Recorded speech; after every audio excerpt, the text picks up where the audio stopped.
Assalamualaikum warahmatullahi wabarakatuh. Jumpa lagi dalam program Serawung DPRD DIY.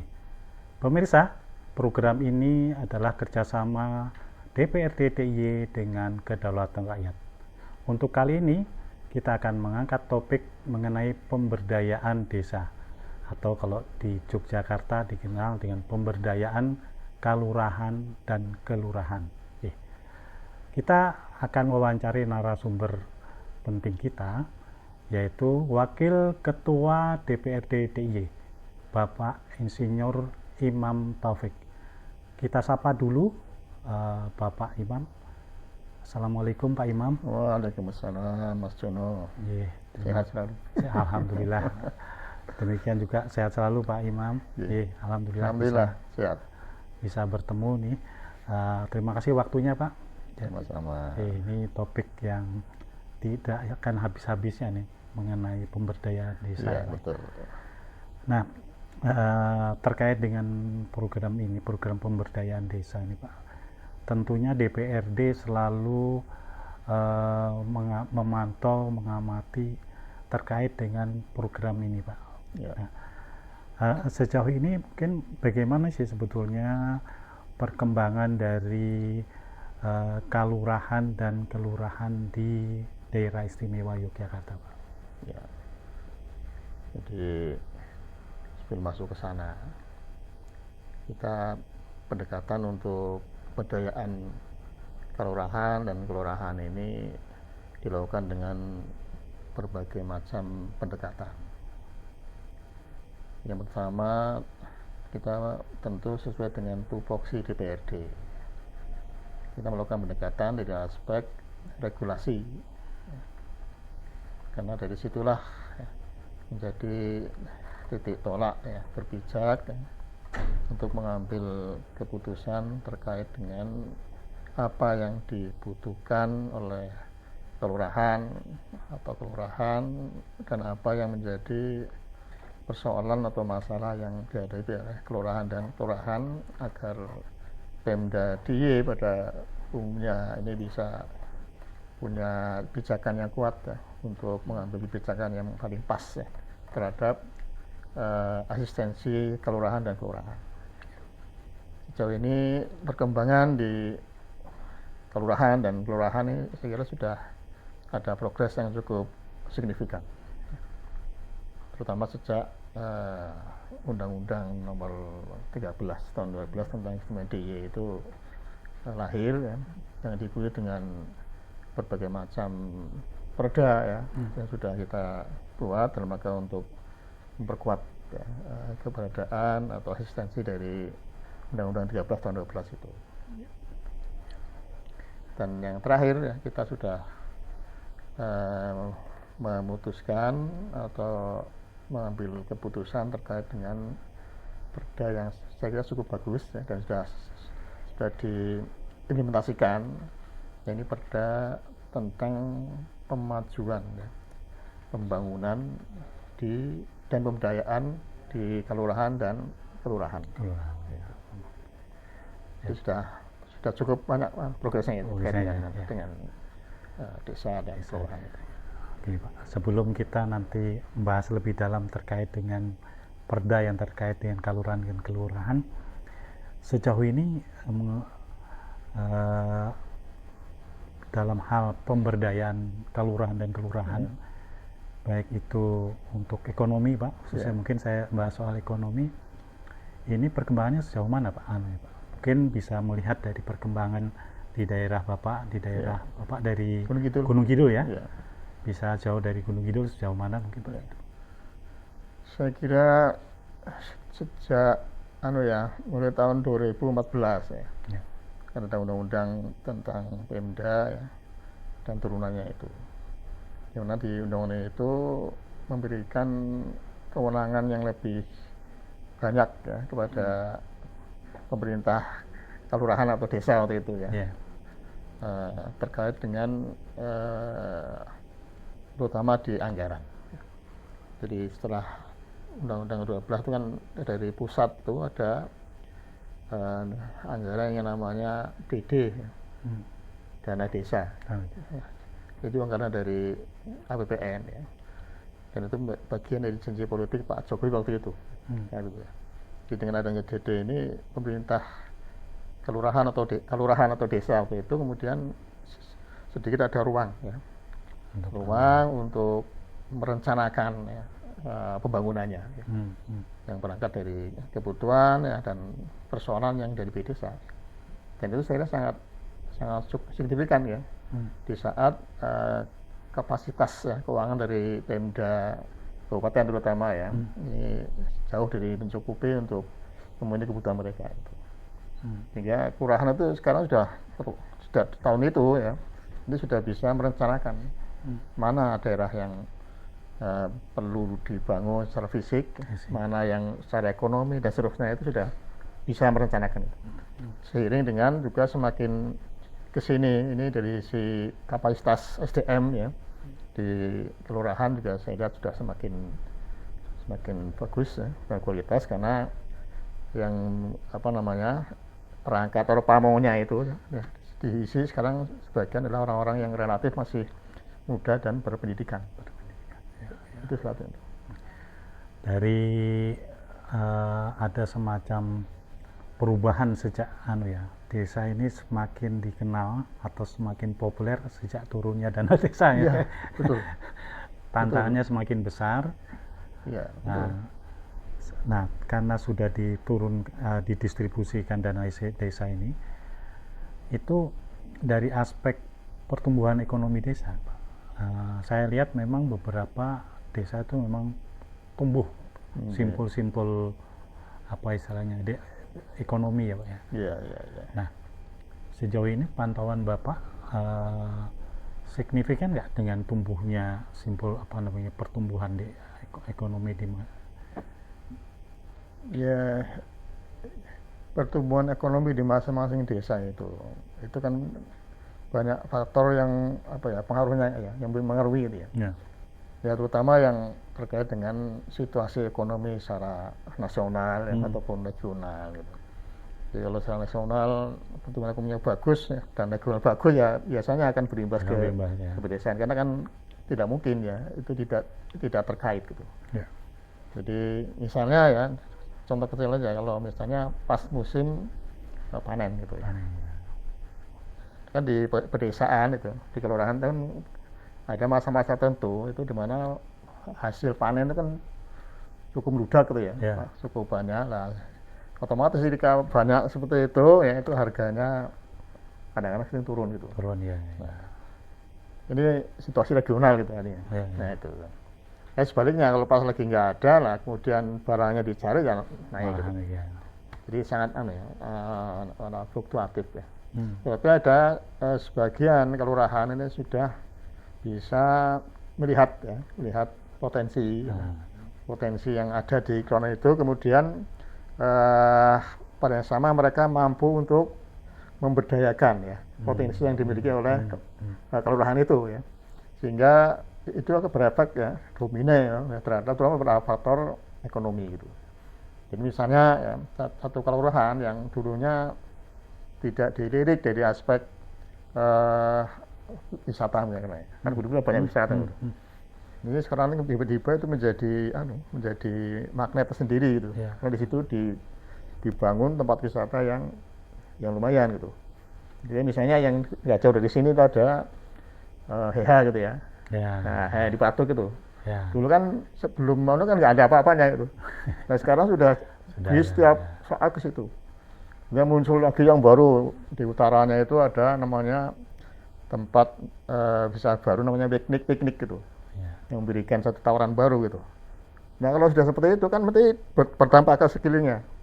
Ya, jadi warga masyarakat bisa bekerja di situ, bisa berjualan di situ dan segala macam gitu. Nah seperti itu. Nah ini saya tergantung kepada ya pertama ya terus kreativitas dari pamong di situ.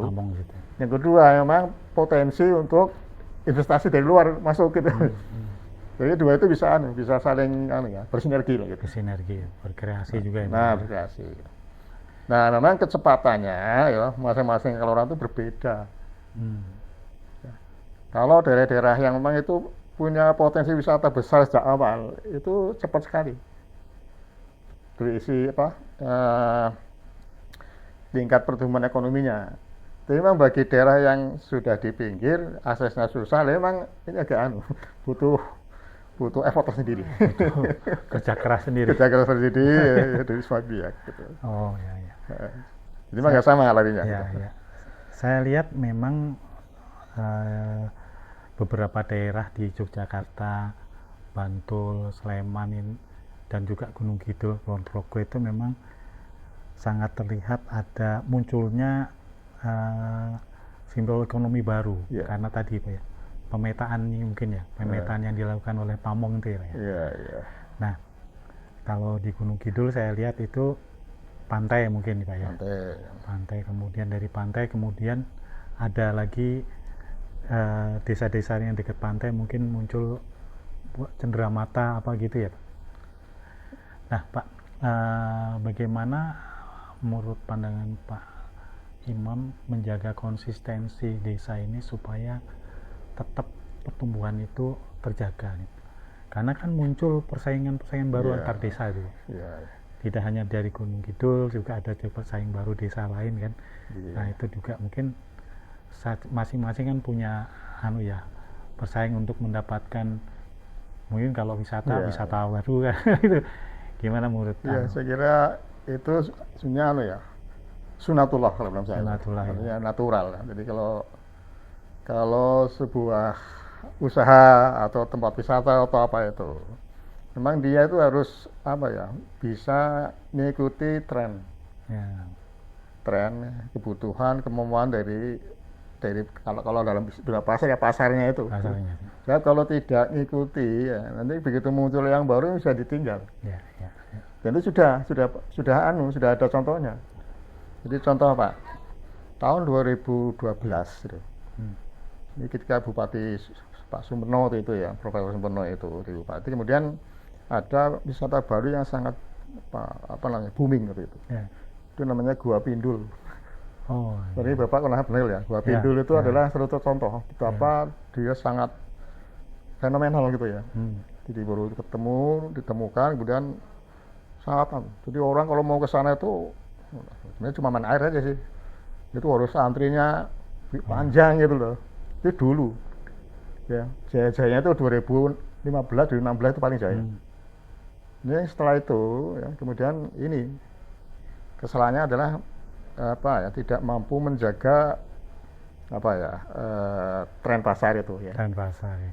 Ditambah mungkin ada semacam konflik di internal pengelola dan pemilik tanah. Nah, itu berkelanjutan, nggak ada selesainya. Nah, ditambah lagi COVID, udah rampung dah gitu. Nah, sekarang untuk bangkit lagi sangat sulit.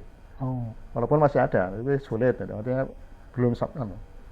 Nah itu, ini contoh ya. Begini, makanya saya kira ya yang paling penting strateginya adalah bagaimana menjaga iklim pemberdayaan itu agar tetap bagus gitu ya. Bagus di tempat itu ya, apakah wisata ataupun usaha atau apapun gitu ya. Nah kedua ya terus melakukan inovasi ya. Memberdayakan diri supaya memang betul-betul bisa mengikuti.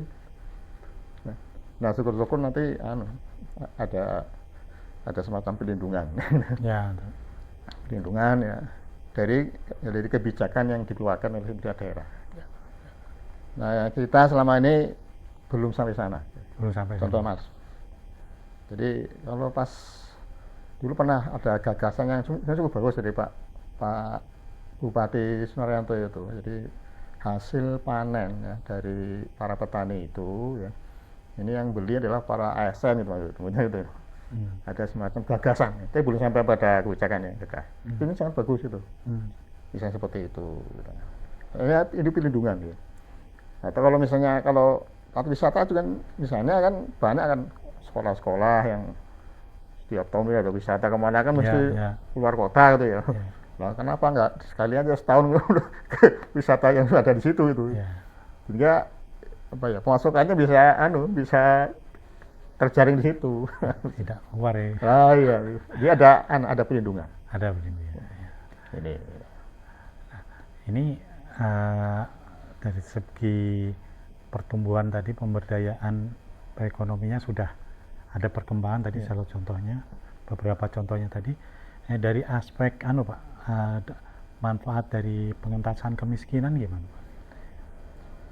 Ya, soal pengentasan kemiskinan itu memang kalau Gunung Kidul DIY itu umumnya itu saya pernah mendengar istilahnya itu agak anomali. Ya, jadi Gunung Kidul DIY ini kan angka kemiskinannya relatif tinggi ya, bahkan dikatakan paling tinggi se-Jawa, masih 10,4%. Ya. Tetapi angka pengeluarannya itu ya juga tinggi gitu, kedua setelah di Indonesia itu. Artinya kelihatannya miskin tapi keluarnya banyak. Ya itu. Yang ketiga, ini ada indikator bahwa orang Jogja ini tingkat kebahagiaannya itu nomor 2 di Indonesia. Nah itu kan miskin tapi bahagia. Nah, itu kata salah satu sumber gitu ya. Sehingga ya untuk menjaga gitu ya, menjaga itu saya kira sebenarnya aneh gini ya. Jadi kemampuan bertahan orang DIY ya, kalau saya dari Gunung Kidul, Gunung Kidul ini cukup bagus. Jadi kalau ukurannya adalah pengeluaran itu, memang sebagian itu nggak bisa diukur dalam seperti itu, karena orang kalau Gunung Kidul ya itu hasil panennya misalnya itu kan tidak dijual sebagainya. Jadi hasil panen itu ditaruh di lumbung untuk persediaan selama setahun gitu. Jadi otomatis pengeluaran dan untuk cash ya itu berkurang gitu.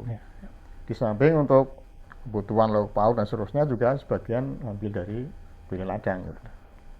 Itu yang buat katanya ya angka kemiskinan itu tinggi tapi tidak bermasalah terhadap tingkat konsumsi gitu.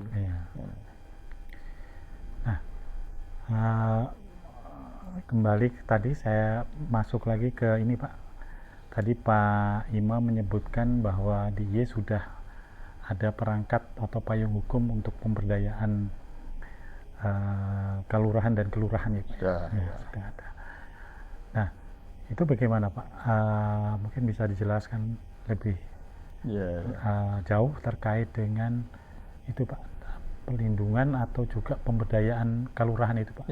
Termasuk dengan penambahan ini Pak, tambahan dana desa dari dana keistimewaan. Jadi Perda nomor 3 tahun 2024 ini masih relatif baru, dan dari Perda itu ini sudah menghasilkan OPD baru. Jadi dinas baru yang dari DIY itu yang ngurusi soal kelurahan dan kelurahan. Gitu. Agak panjang istilahnya, tapi di situ itu yang pertama gitu.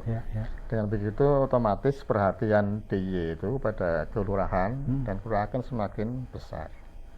Tahun 2025 ini ya, ini sudah mulai digelontorkan bantuan dari Perpidah DIY kepada semua pemerintahan kelurahan, dan kelurahan ini ya, di awal ini sudah dikusurkan masing-masing 100 juta. Itu yang hasil dari Perda nomor 3 tahun 2020 itu. Kami dulu ketika membahas ya memang cukup alot ya.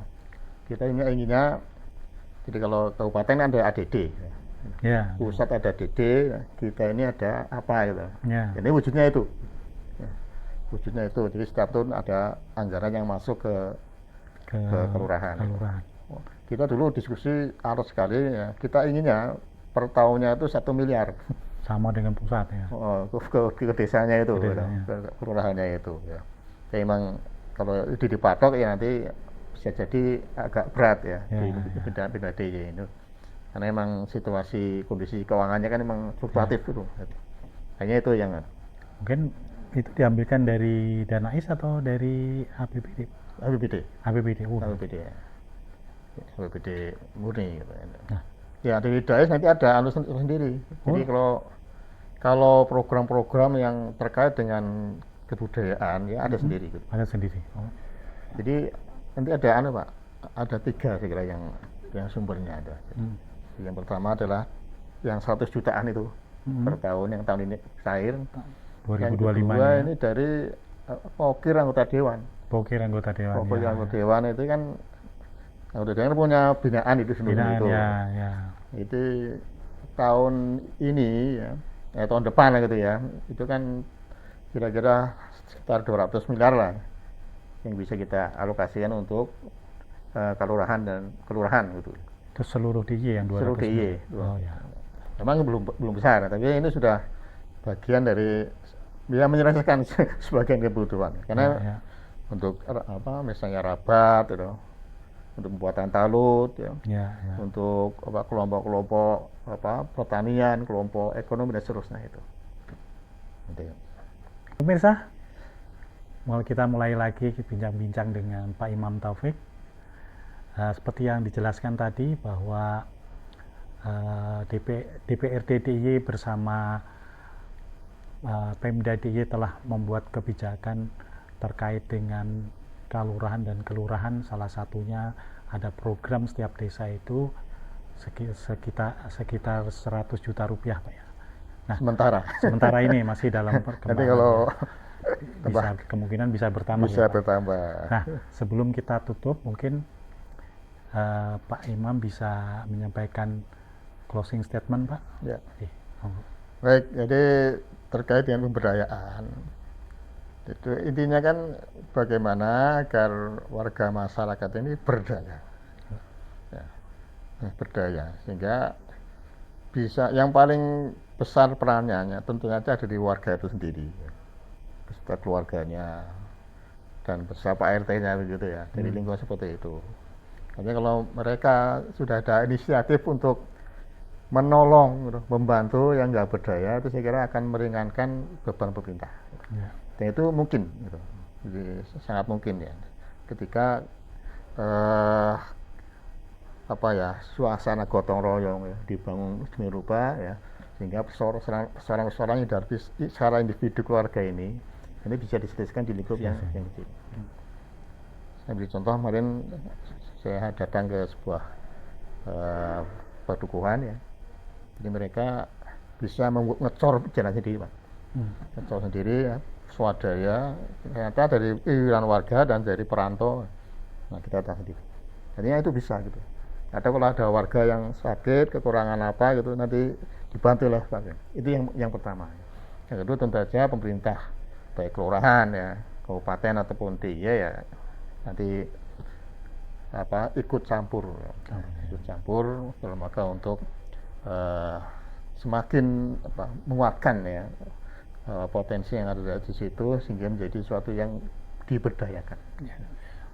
Dan yang terakhir ya, saya kira nanti pandai-pandailah para pamong ya, lurah dan pamongnya itu ya, untuk melihat kebutuhan dan persoalan ya, kemudian mencoba mencari potensi yang bisa dikembangkan di situ. Setelah itu dikomunikasikan, misalkan di antara mereka ya, dan juga di antara stakeholder yang ada di situ dan seterusnya ya, sehingga potensi yang ada itu betul-betul bisa nanti bisa dimanfaatkan dalam rangka untuk pemberdayaan masyarakat. Ini. Satu lagi, Pak. Ya. Harapan baru bagi OPD yang terkait kelurahan ini gimana, Pak? Ya, saya kira bagi OPD yang baru dibentuk dan ini baru tahun ini ya, melaksanakan pesan, saya kira pandai-pandailah untuk melakukan deteksi kebutuhan masalah di desa, sehingga nanti program yang digulirkan, ya, kebijakan yang dicanangkan itu efektif, tepat sasaran, dan betul-betul nanti akan bisa mengentaskan kemiskinan yang ada di masyarakat DIY. Terima kasih banyak Pak Imam Taufik, cukup panjang lebar menjelaskan mengenai pemberdayaan desa atau kelurahan dan kelurahan juga. Sampai jumpa lagi, Pak. Ya. Dalam pertemuan berikutnya tahun depan. Siap. Demikian pemirsa bincang-bincang kita dengan Pak Imam Taufik. Luar biasa, beliau panjang lebar menyampaikan bagaimana pandangan beliau terkait dengan pemberdayaan kelurahan dan kelurahan. Semoga apa yang diharapkan Pak Imam DPRD DIY dan kita semua bisa terwujud. Amin. Sampai jumpa lagi dalam Serawung DPRD berikutnya. Wassalamualaikum warahmatullahi wabarakatuh. Waalaikumsalam warahmatullahi wabarakatuh. Turun, Pak. Ya Pak Solo. Sama-sama, Pak.